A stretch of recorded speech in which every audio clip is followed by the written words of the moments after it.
Hi dear friends, how are you? Welcome to my YouTube channel Vikas Yadav Science Classes. Today we will discuss about structure of muscles.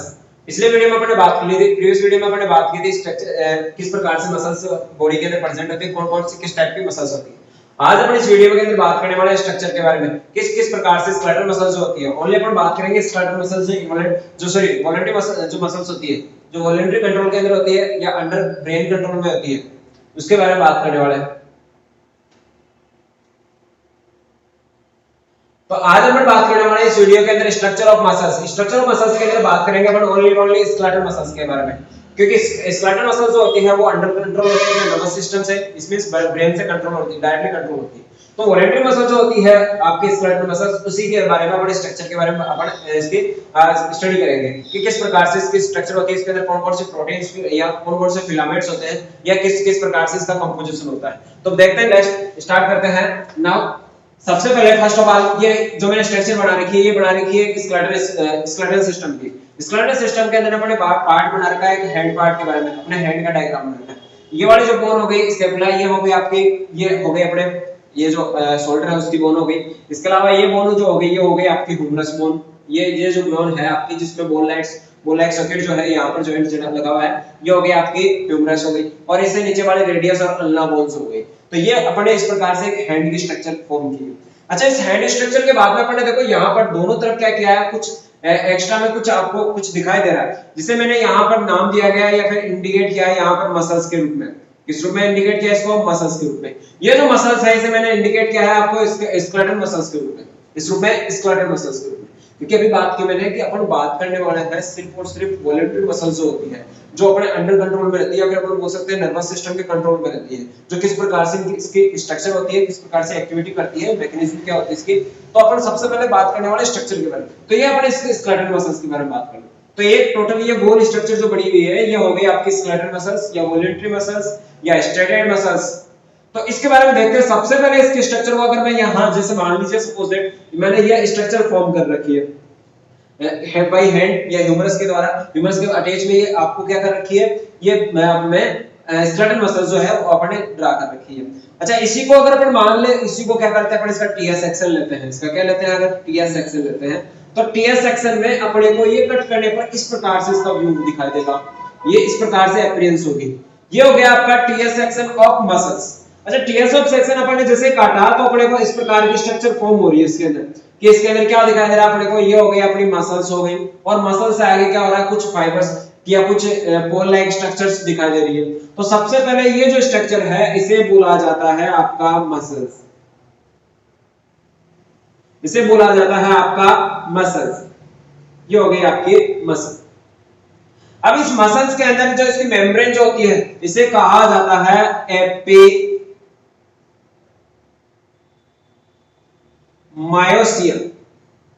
इसकी membrane जो होती है उसे कहा जाता है एपिमायोसियम। मसल्स के ऊपर पाए जाने वाली मेम्ब्रेन जो होती है वो कहलाती है आपकी एपिमायोसियम। दिस मींस अपने जो मसल्स है उसके ऊपर पाए जाने वाला जो मेम्ब्रेन होती है, लेयर जो होती है, उसे टोटली रूप से या फिर अपन बोल सकते हैं बोल मसल्स के ऊपर पाए जाने वाली जो मेम्ब्रेन होती है उसे बोला जाता है एपिमायोसियम। क्या बोला जाता है फ्रेंड्स? एपिमायोसियम।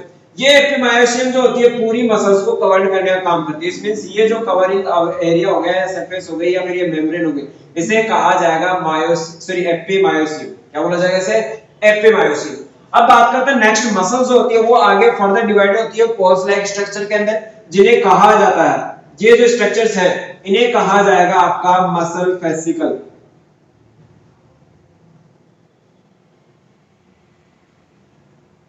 इसे क्या कहा जाएगा? मसल फेसिकल, या फिर अपन बोल सकते हैं मसल बंडल्स।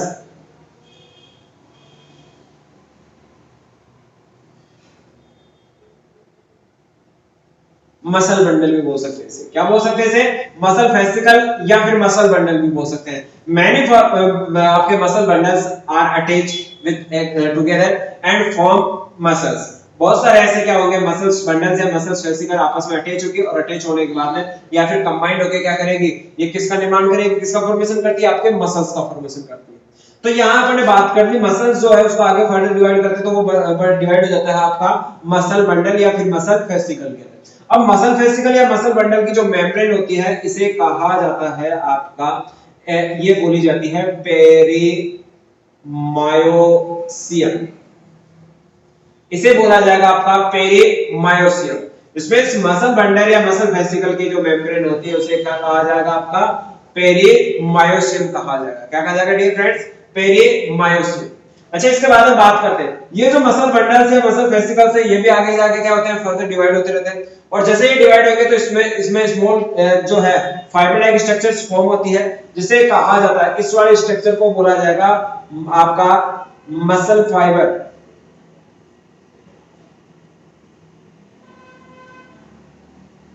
डियर फ्रेंड्स, इसका नाम क्या हो जाएगा? Muscle fibres. ये जो आपको दिखाई दे रहे हैं, मैंने यहाँ 4 नंबरिंग में लगाया, ये 4 नंबरिंग वाला जो डायग्राम स्ट्रक्चर जो फॉर्म है वो क्या हो गया? आपके मसल फाइबर हो गए। तो इस प्रकार से अपन बोल सकते हैं जनरली कि मसल फाइबर्स जो होते हैं आगे अटैच होकर क्या बनाते हैं? आपका मसल वेसिकल या मसल बंडल, और मैनी मसल फाइबर्स या मैनी बंडल्स आगे कनेक्ट होकर क्या बनाएंगे? आपके कंबाइंड होकर और मसल्स का फॉर्मेशन करते हैं। इस प्रकार से मसल्स की स्ट्रक्चर होती है। अब अपने बात कर ली मसल्स के स्ट्रक्चर के ऊपर पाए जाने मेम्ब्रेन जो होती है आपकी एपिमायोसियम, एंड आपके मसल वेसिकल या मसल बंडल के ऊपर पाए जाने वाले जो मेम्ब्रेन होती है उसे कहा जाता है पेरीमायोसियम।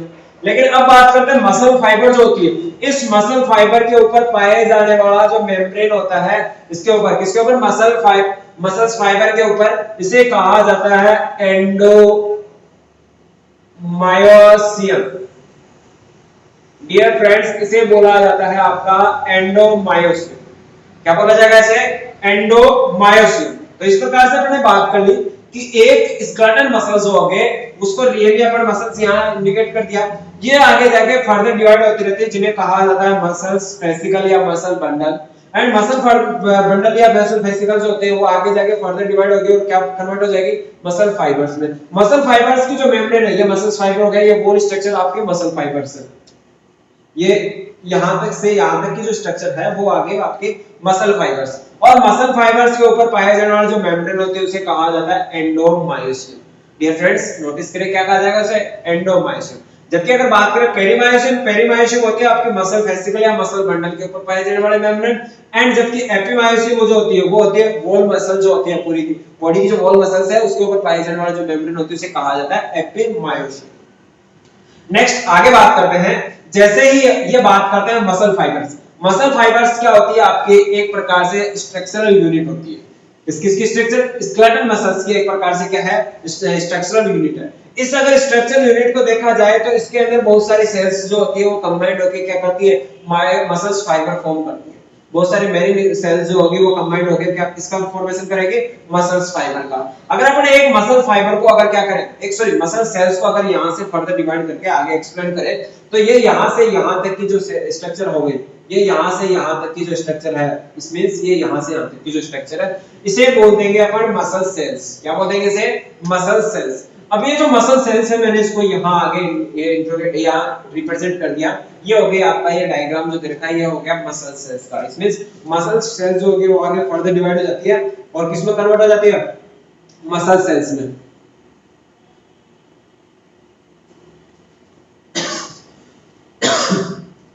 आगे किसमें कन्वर्ट हो गई है? मसल फाइबर्स जो होते हैं वो बहुत सारे मैनी मसल सेल्स से क्या होंगे? आपस में अटैच होकर क्या करते हैं? किसका फॉर्मेशन होते हैं? मसल फाइबर का क्या होता है? फॉर्मेशन होता है। तो इस प्रकार से इस स्ट्रक्चर को हमने मान लिया मसल सेल्स। अब मसल सेल्स जो होती है ये एक प्रकार से आपकी मसल सेल्स होगी, एक प्रकार से क्या होगी? ये मसल सेल्स। मसल सेल्स जो होता है इसके अंदर बहुत सारे थिन या थिक फिलामेंट्स प्रेजेंट होते हैं, फाइबर लाइक स्ट्रक्चर प्रेजेंट होती है, फाइब्रिन, जिन्हें कहा जाता है आपका मायोफाइब्रिन।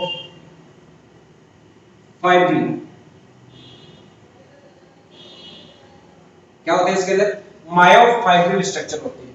मसल सेल्स के अंदर कुछ thin and thick like structure, कुछ फाइबर्स प्रेजेंट होते हैं, फिलामेंट्स होते हैं, जिन्हें कहा जाता है मायोफाइब्रिल कहा जाता है। क्या कहा जाता है डियर फ्रेंड्स? मायोफाइब्रिल कहा जाता है। अच्छा, बात करते हैं मसल सेल्स के ऊपर पाए जाने वाला जो मेम्ब्रेन होते हैं उसे कहा जाता है sarcolemma. Point to be noted, muscle cells के ऊपर प्रेजेंट मेम्ब्रेन जो होती है उसे कहा जाता है सार्कोलेमा। लेकिन अगर मसल सेल्स, बहुत सारी मसल सेल्स अगर आपस में अटैच रहती है तो उस कंडीशन में उसको बोला जाएगा मसल्स फाइबर, और मसल्स फाइबर्स की स्ट्रक्चर के ऊपर पाए जाने मेम्ब्रेन जो होती है उसे कहा जाता है एंडोमायोसियम। क्या कहता है डियर फ्रेंड्स, एंडोमायोसिन। इट मींस यहां से यहां तक के ऊपर पाए जाने वाले मेम्ब्रेन हो गई आपकी एंडोमायोसिन। क्या हो गई यहां से यहां तक एंडोमायोसिन। लेकिन यहां से यहां तक कि अगर एक सिंगल सेल की बात की जाए, इसके ऊपर पाए जाने वाले जो मेम्ब्रेन है, जैसे मान लीजिए मेम्ब्रेन, थोड़ा सा इसको नोटिस करवा देता हूं, ये मेम्ब्रेन जो है इसे कहा जाएगा आपका सार्कोलेमा। क्या कहा जाएगा डियर फ्रेंड्स, सार्कोलेमा। अच्छा बात करते हैं muscle cells have many nuclei. इसके अंदर बहुत सारे न्यूक्लियस प्रेजेंट होते हैं। जैसे मान लीजिए न्यूक्लियस एक हो गया, ये हो गया आपका, ये बहुत सारे मेनी न्यूक्लियस प्रेजेंट होते हैं स्केलेटल मसल्स के अंदर बहुत सारे। ये बात अपन पहले भी स्टडी कर चुके हैं कि स्केलेटल मसल्स के अंदर क्या होते हैं, बहुत सारे फर्दर न्यूक्लियस प्रेजेंट होते हैं, मेनी न्यूक्लियस प्रेजेंट होते हैं। तो ये बात कर लिया अपन ने न्यूक्लियस के बारे में। क्या होगा इसके अंदर, न्यूक्लियस प्रेजेंट होते हैं। इसी के अंदर क्या होता है, यहाँ पर कुछ विशेष प्रकार की स्ट्रक्चर प्रेजेंट होती है जो अपन बोलते हैं जनरली सेल के अंदर एंडोप्लाज्मिक रेटिकुलम के नाम से जानी जाती है। क्या कहा जाता है इसे, एंडोप्लाज्मिक रेटिकुलम। लेकिन यहाँ मसल सेल्स के अंदर इसका नाम हो जाएगा सार्कोप्लाज्मिक रेटिकुलम। यहाँ इस स्ट्रक्चर के अंदर मींस मसल सेल्स के अंदर एंडोप्लाज्मिक रेटिकुलम को रिप्रेजेंट किया जाता है या फिर एक्सप्लेन किया जाता है सार्कोप्लाज्मिक रेटिकुलम के रूप से। सार्कोप्लाज्मिक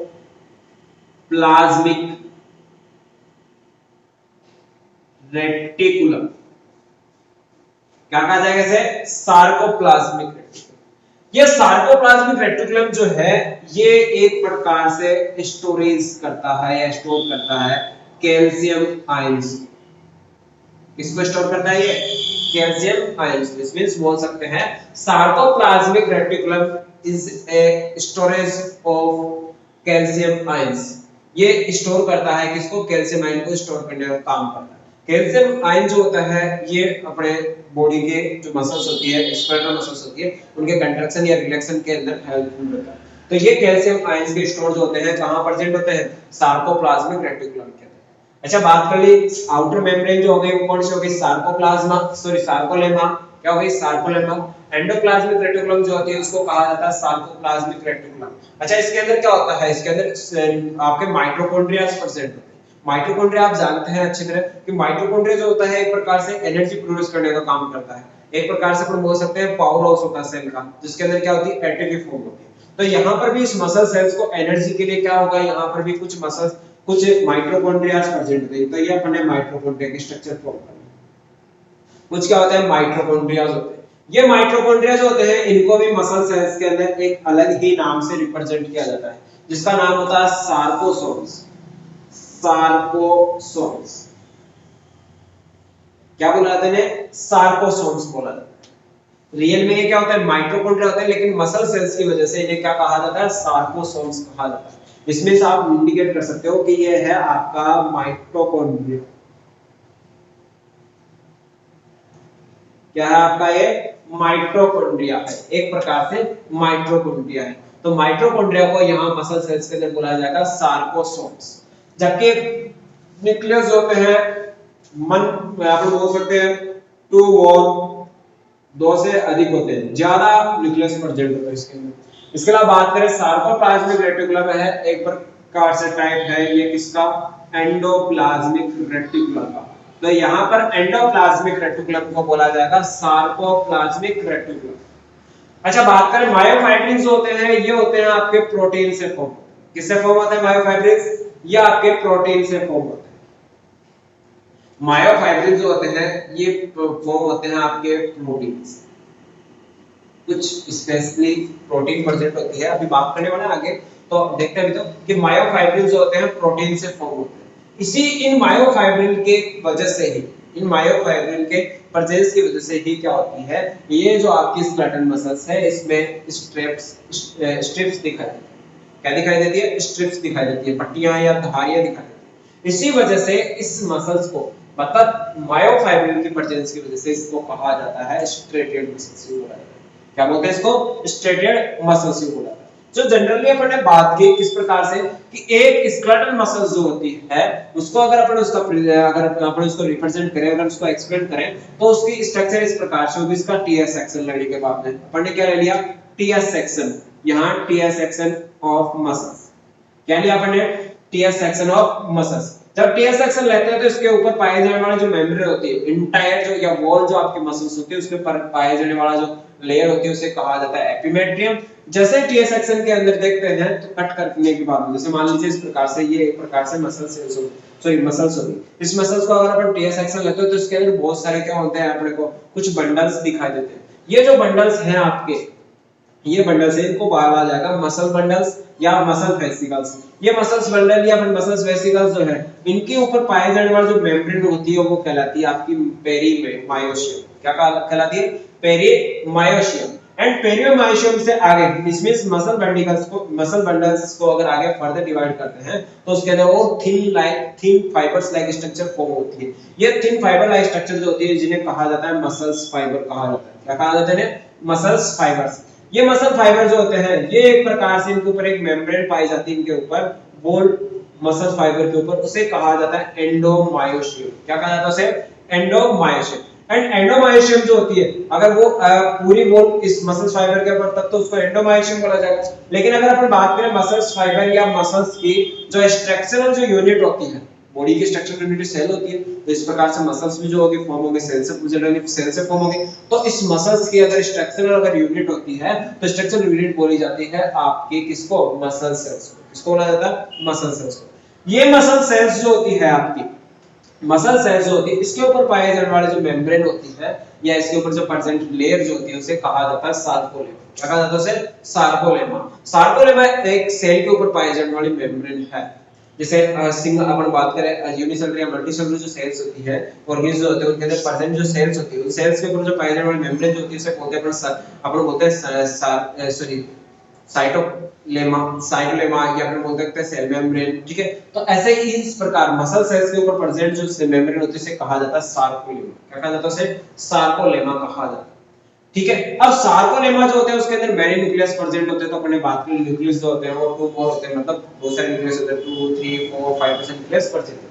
इसी के अंदर बात करें अगर अपन कि इसके अंदर माइटोकॉन्ड्रिया प्रेजेंट होते हैं, क्योंकि एनर्जी प्रोडक्शन के लिए एक सिंगल सेल के अंदर माइटोकॉन्ड्रिया का होना नेसेसरी है।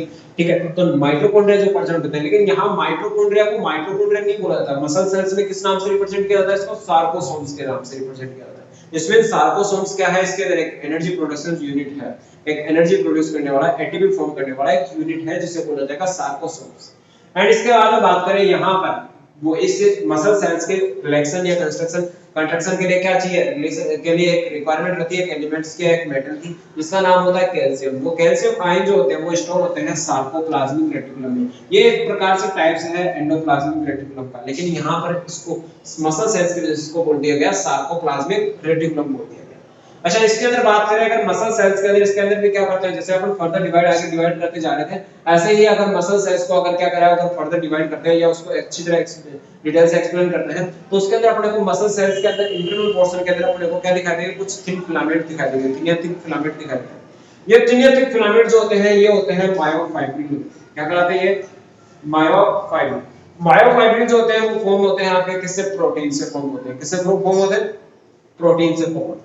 डियर फ्रेंड्स, हमने बात कर ली यहां तक मसल सेल्स के बारे में। अब अपन मसल सेल्स के भी अगर फिलामेंट के बारे में या मायोफाइब्रिन के बारे में बात करें, अगर अपन आगे फर्दर अगर बात करते हैं किसके बारे में? मायोफाइब्रिन या जो प्रोटीन्स होती है, कौन-कौन सी होती है, उनके अगर बारे में बात करें तो यहां से अपन इसका डायग्राम अपन एक्सप्लेन करते हैं इस तरह। तो देखते हैं आगे, नोटिस करें। यहां से मैं इनको इरेज कर देता हूं थोड़ा सा।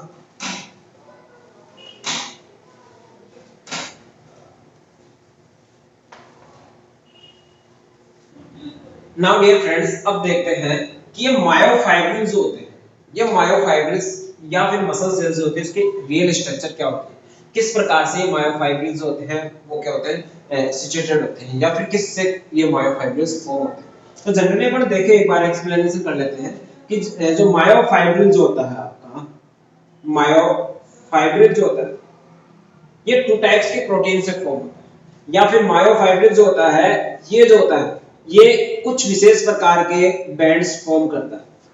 एक होता है आपका थिन बैंड, एक होता है आपका थिक बैंड, या अपन बोल सकते हैं एक लेयर फॉर्म करता है, फिलामेंट बनाता है। आपका मायोफाइब्रिन जो होता है फिलामेंट बनाता है। एक होता है थिन फिलामेंट, एक होता है थिक फिलामेंट। थिन फिलामेंट जो होते हैं वो हमेशा फॉर्म होते हैं आपके एक्टिन प्रोटीन। किससे फॉर्म होता है आपका? एक्टिन प्रोटीन से। जबकि थिक फिलामेंट जो होता है आपका फॉर्म होता है वो होता है मायोसिन प्रोटीन से।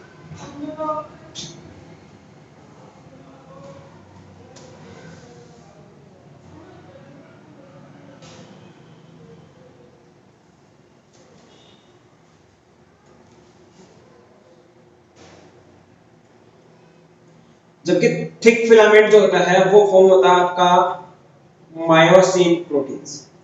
तो ये एक प्रकार से आपके टू टाइप्स की प्रोटीन आ गई, actin protein and myosin protein.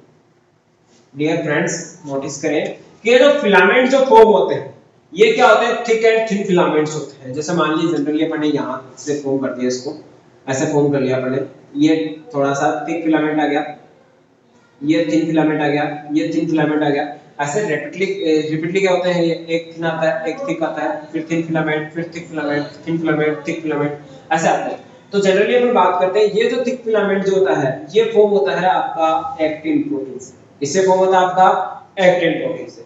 जबकि जो थिक फिलामेंट होते हैं, ये थिक फिलामेंट होते हैं, ये होते हैं आपके मायोसिन प्रोटीन से। किससे किससे फॉर्म होता है, आपके मायोसिन प्रोटीन से फॉर्म होता है। तो अब इस स्ट्रक्चर को अपन देखते हैं कि ये किस प्रकार से इनका अरेंजमेंट होता है आपका थिक फिलामेंट एंड आपके जो थिक फिलामेंट है, थिन एंड थिक फिलामेंट है, इसमें किस प्रकार से एक्टिन और मायोसिन प्रोटीन जो होती है वो अरेंज होती है। तो यहाँ से सबसे पहले अपन बात कर लेते हैं, मान लीजिए ये मसल सेल्स होती है, ये एक प्रकार से अपनी मसल सेल्स होती है, मसल सेल्स। इसके अंदर एक्टिन प्रोटीन जो होती है वो एकदम थिक स्ट्रक्चर में प्रेजेंट होती है। तो इसमें ये बोल सकते हैं आपके ये थिक प्रोटीन आपकी इस प्रकार से, thin protein, sorry thin protein इस प्रकार से। नेक्स्ट वापस से फिर से यहां से थिन प्रोटीन, ये जो थिन प्रोटीन्स हैं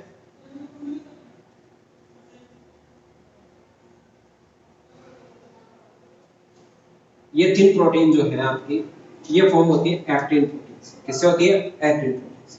नेक्स्ट इसके बाद में आती है यहां से आपकी थिक फिलामेंट। थिक फिलामेंट जो होता है वो होती है आपकी मायोसिन प्रोटीन। क्या होती है आपकी, मायोसिन प्रोटीन। नेक्स्ट वापस से इस रिपीटली क्या होगा, यहां से ये वापस फिर से आके आ गई आपकी थिन फिलामेंट।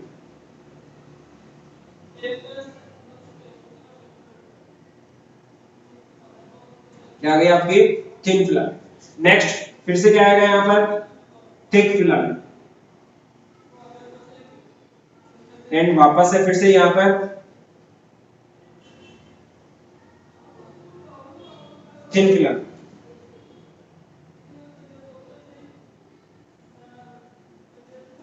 इस प्रकार से अरेंज होती है आपके thick filament and thin filament. तो ये थिन फिलामेंट हो गई और ये थिक फिलामेंट। अपने बात कर ले थिन फिलामेंट जो होती है वो फॉर्म होती है आपकी एक्टिन प्रोटीन से। किससे फॉर्म होती है आपकी डियर फ्रेंड्स, एक्टिन प्रोटीन से।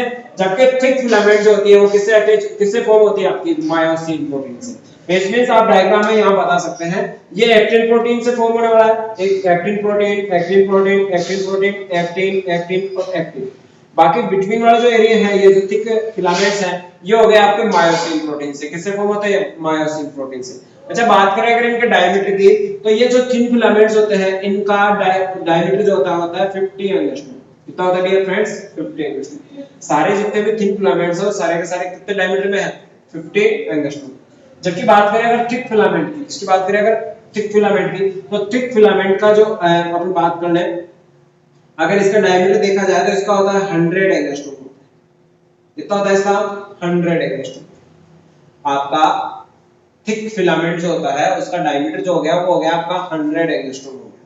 अच्छा यहां से बात करें, देखिए डियर फ्रेंड्स यहां पर कुछ क्या होता है, जैसे वापस रैपिडली क्या होगा, यहां से इधर से वापस फिर क्या स्टार्ट हो जाएगी आपकी, यहां से जैसे स्टार्ट हुआ यहां से आपकी मायोसिन प्रोटीन स्टार्ट हो जाती है वापस।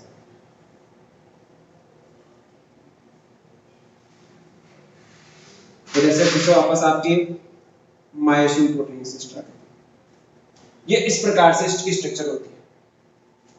अब यहां से देखें ऐसा वाला एरिया जिसके अंदर सिर्फ और सिर्फ क्या प्रेजेंट होता है आपका, एक्टिन प्रोटीन प्रेजेंट या फिर थिन फिलामेंट प्रेजेंट। ये वाला इतना का एरिया अपने को जो शो हो रहा है इसके अंदर सिर्फ और सिर्फ आपकी एक्टिन प्रोटीन सिचुएटेड है। ऐसे वाले एरिया को यहां से लेकर यहां तक के एरिया को ये जो एरिया है ये कहलाता है आपका आई बैंड। क्या कहलाता है आपका आई बैंड। जबकि जो ऐसा एरिया जिसके अंदर क्या होती है आपकी, जिसके अंदर एक्टिन एंड मायोसिन दोनों प्रेजेंट होती है, एक्टिन प्रोटीन एंड मायोसिन, इसमें थिन एंड थिक फिलामेंट अगर प्रेजेंट होते हैं, ये वाला एरिया कहलाता है आपका ए बैंड। क्या कहलाता है आपका ए बैंड। आई बैंड्स का फुल फॉर्म होता है आइसोट्रोपिक बैंड। क्या नाम होता है इसका? Isotropic band. जबकि जहां पर थिन एंड थिक फिलामेंट दोनों होते हैं, और ऐसे वाले बैंड जो होता है उसको कहा जाता है ए बैंड, और ए बैंड का जो फुल नेम होता है वो होता है an iso band, an isotropic band. ये हो गया आइसोट्रोपिक, ये हो गया एन आइसोट्रोपिक। नेक्स्ट उसके बाद में फिर से वापस ऐसा एरिया आ गया जिसके अंदर सिर्फ और सिर्फ क्या है आपकी एक्टिन प्रोटीन है, ऐसा बड़ा एरिया फिर से क्या हो गया आपका आई बैंड हो गया। क्या हो गया आपका आई बैंड। डियर फ्रेंड्स आगे नोटिस करें कि इस आई बैंड के अंदर, इसमें आपके सिर्फ और सिर्फ एक्टिन प्रोटीन वाले एरिया के अंदर या थिन फिलामेंट एरिया के अंदर, यहां से सबसे जो मिडिल पार्ट जो आता है, इसका मिडिल पोर्शन जो आता है, ये वाला मिडिल पोर्शन, इसे कहा जाता है आपका जेड लाइन। क्या कहा जाता है? जेड लाइन कहा जाता है। क्या कहलाता है? जेड लाइन कहा जाता है। तो इस प्रकार से इस आई बैंड का मिडिल एरिया या मिडिल जो पार्ट है वो कहलाएगा इसका जेड लाइन। क्या कहलाएगा? Z line. यहां तक नोटिस किया आपने क्या कि I band, isotropic band and other isotropic bands के बिटवीन वाला जो एरिया होता है, एक प्रकार से अगर अपन इस पे रेल बनाए तो ये रेल बनाते हैं, वो वाला एरिया कहलाता है जेड लाइन वाला एरिया। क्या कहलाता है? जेड लाइन का। अच्छा, जेड लाइन जो होती है इसके अगर इंटरनल पोर्शन में अगर बात करें बिटवीन वाले एरिया में, तो ऐसा पोर्शन भी आता है जहां सिर्फ और सिर्फ मायोसिन प्रोटीन है, जहां सिर्फ और सिर्फ क्या होती है? मायोसिन प्रोटीन होती है। तो ये वाला एरिया जहां सिर्फ और सिर्फ मायोसिन प्रोटीन आ रही है, ये वाला एरिया कहलाता है आपका एच जोन। क्या कहलाता है डियर फ्रेंड्स? H zone. तो ये यहां से लेकर यहां तक का जो एरिया है ये कहलाता है आपका एच जोन। ऐसे वाला एरिया जिसके अंदर सिर्फ और सिर्फ मायोसिन प्रोटीन प्रेजेंट होती है, ये कहलाता है आपका एच जोन। मैं यहां लिख देता हूं एक्टिन, और ये हो गया आपका मायोसिन। एक्टिन और मायोसिन प्रोटीन हो गया। तो ऐसे ही जैसे मतलब मायोसिन वाला जो मिडिल एरिया है जिसके अंदर सिर्फ और सिर्फ मायोसिन प्रोटीन प्रेजेंट है, उसे कहा जाता है एच जोन एरिया। क्या कहा जाता है उसे? H zone. एच जोन का मिडिल पार्ट जो होता है, इसमें एच जोन यहां से यहां तक ऐसे, तो इस एच जोन का जो मिडिल एरिया होता है इसे कहा जाता है एम लाइन। क्या कहा जाता है डियर फ्रेंड्स? एम लाइन कहा जाता है। क्या कहा जाता है इसे? एम लाइन कहा जाता है। अच्छा, नोटिस करने वाली बात यहां आती है कि आपके इस स्ट्रक्चर के अंदर, जिसे मैं यहां से इरेज कर देता हूं थोड़ा सा,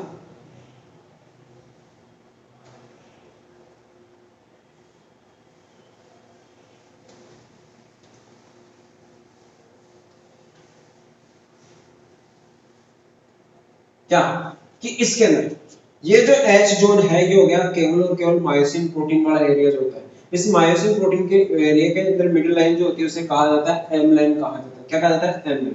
अच्छा, बात करें तो जेड लाइन ये है जहां सिर्फ और सिर्फ एक्टिन प्रोटीन है। अगर इस जेड लाइन से इस जेड लाइन का, अगर इस जेड लाइन से इस जेड लाइन का अगर एरिया देखा जाता है तो इसे कहा जाता है सार्कोमियर। इसे कहा जाता है सार्कोमियर। टू जेड लाइन के बिटवीन का जो एरिया होता है इसे कहा जाता है आपका सार्कोमियर कहा जाता है। क्या कहा जाता है उसे? सार्कोमियर कहा जाता है। यहां तक अपन ने बात कर ली कि किस प्रकार से इनके अंदर बैंड्स प्रेजेंट होते हैं। तो अपन ने इसमें नोटिस किया कि जो कुछ बैंड जो होते हैं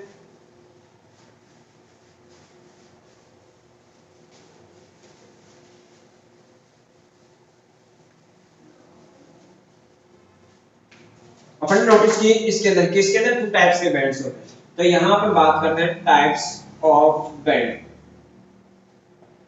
टाइप्स ऑफ बैंड में फर्स्ट आता है आपका आई बैंड। कौन सा था आपका? I band. आई बैंड जो एरिया है उसका फुल फॉर्म होता है पहले तो isotropic band. Isotropic band, first जो बैंड आता है वो आता है आपका आइसोट्रोपिक बैंड। आइसोट्रोपिक बैंड जो होता है केवल और केवल यहाँ क्या प्रेजेंट होती है, यहाँ पर सिर्फ और सिर्फ एक्टिन जो प्रोटीन प्रेजेंट होती है। इसमें बोल सकते हैं थिन फिलामेंट या फिर actin protein area.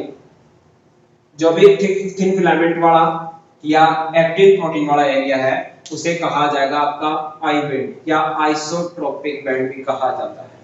Next band आता है, सेकंड बैंड आता है आपका ए बैंड। नेक्स्ट आपका कौन सा बैंड है, ए बैंड, जिसे बोला जाता है एन आइसोट्रोपिक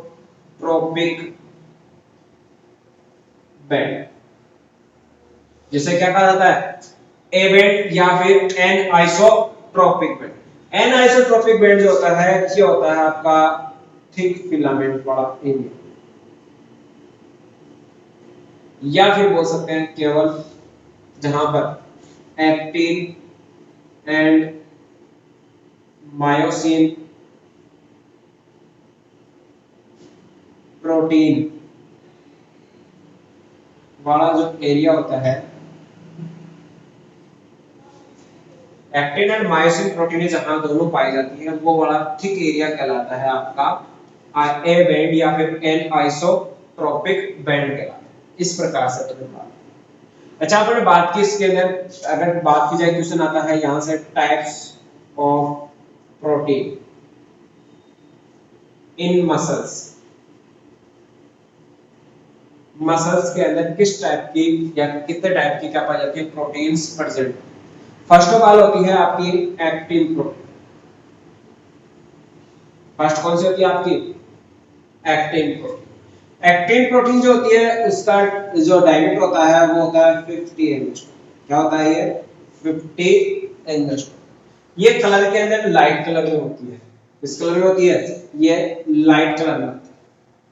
किस कलर में होती है, लाइट कलर में। सेकंड जो प्रोटीन होती है वो होती है आपकी मायोसिन प्रोटीन। सेकंड प्रोटीन जो होगी आपकी कौन सी होगी, मायोसिन प्रोटीन। और मायोसिन प्रोटीन का अगर डायमीटर देखा जाए तो होता है 100 एंगस्ट्रॉम।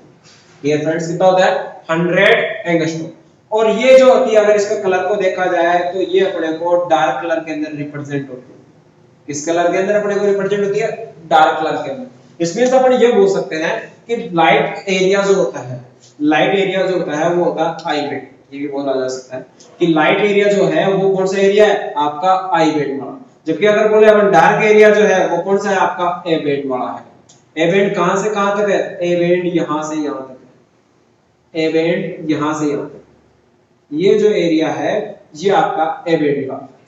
तो जहां लाइट जो एरिया है वो तो हो गया आपका, लाइट एरिया तो हो गया आपका आई बैंड। जबकि जो डार्क वाला जो है, जो डार्क वाला है, जैसे मान लीजिए डार्क बना दिया मैंने, ये डार्क वाला जो एरिया है जिसका डायमीटर भी ज्यादा होता है, ये डार्क वाला जो एरिया है ये अपन ने नोटिस कर दिया किसके लिए, ए बैंड के लिए। किसके लिए नोटिस कर दिया, ए बैंड के लिए। इसमें जहां आई बैंड होती है वहां सिर्फ होती है एक्टिन प्रोटीन, एंड जहां ए बैंड होता है वहां होती है मायोसिन प्रोटीन। मायोसिन प्रोटीन का टोटल एरिया क्या होता है आपका, ए बैंड। इस प्रकार से क्या होती है आपके एक जो सेल्स होती है, आपके मसल्स की जो सेल्स है उस सेल्स की जो यूनिट जो होती है या फिर जो सेल्स होती है उसका डीपली पोर्शन इस प्रकार से पाया जाता है। ये अपन बात कर चुके हैं। अब अपन बात करेंगे नेक्स्ट वीडियो के अंदर कि किस प्रकार से अपने इस ये जो मसल्स होती है इनके अंदर मैकेनिज्म होती है फंक्शन करने की। इसमें अपन बोल सकते हैं किस प्रकार से इनके अंदर रिलैक्सन पोजीशन आती है या कंस्ट्रक्शन पोजीशन, आपके कंट्रैक्शन पोजीशन आती है। तो कंट्रैक्शन एंड रिलैक्सन प्रोसेस जो होती है, कंप्रेस होने वाली या फिर अपन बोल सकते हैं सिकुड़ने और शिथिल होने वाली, वापस रिलैक्स पोजीशन के अंदर आने वाली, ये वाली जो कंडीशन होती है किस प्रकार से इन प्रोटीनों के अंदर होती है या इसके अंदर किस प्रकार से क्या होती है, अटैचमेंट होता है। तो अभी तक अपन ने इसके बारे में बात की है, structure of muscles and types of, अपन ने बात कर ली types of band and types of protein के बारे में। नेक्स्ट वीडियो में अपन पढ़ते हैं मैकेनिज्म ऑफ मसल्स के बारे में।